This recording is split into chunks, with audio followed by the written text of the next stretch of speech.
Herkese merhaba. Melih'in Mutfağı kanalımda sizler için birbirinden güzel tarifler hazırlıyorum. Desteğinizi göstermek adına kanalıma abone olup beğenmeyi unutmayın. Melih'in Mutfağı'na hoş geldiniz.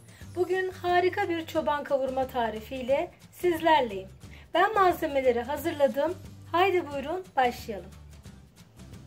Uygun bir kabımızın içine 1 kilo kuşbaşı doğranmış etimizi alıyorum.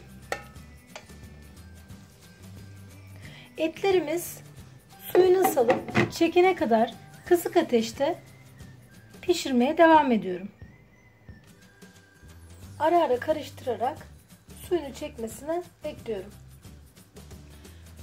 Suyunu çeken kavurmamızın içine 5 yemek kaşığı sıvı yağ, 1,5 yemek kaşığı da tereyağı ilave edelim ve karıştıralım.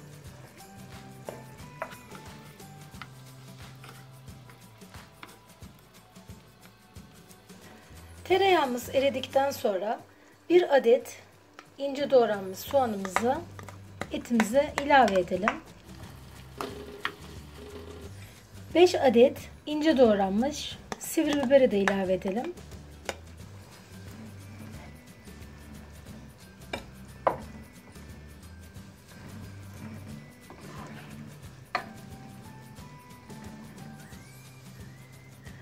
İki adet rendelenmiş sarımsağımızı da ilave edip etimizle beraber kavuralım. Etimizi bu şekilde kavurduktan sonra 4 adet küp küp doğranmış domatesimizi ekleyelim. 1 yemek kaşığı domates salçası ekleyerek karıştıralım. Tenceremizin kapağını kapatalım. Biraz da bu şekilde domatesin suyunu salıp etlerle beraber birleşmesini sağlayalım. 5 dakika bu şekilde kavrulan kavurmamızın içine karabiber, istediğimiz oranda koyabiliriz. Biraz kekik, kırmızı toz biber ve de biraz tuz ekleyelim ve karıştıralım.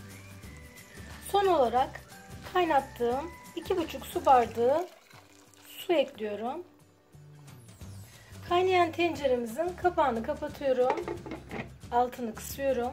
Ve bu şekilde etlerimiz pişene kadar pişirmeye devam ediyorum. Etlerimizi bir kontrol edelim. Çatalımızla batırarak bunu anlayabiliriz. Gayet güzel bir şekilde pişmiş. Şimdi ocağımızın altını kapatabiliriz. Çoban kavurma sevdiklerimizle paylaşmaya hazırdır. Deneyenlere şimdiden afiyet olsun. Yorumlarınızı ve beğenilerinizi bekliyorum. Bir sonraki videomda görüşmek üzere. Hoşça kalın, sevgiyle kalın.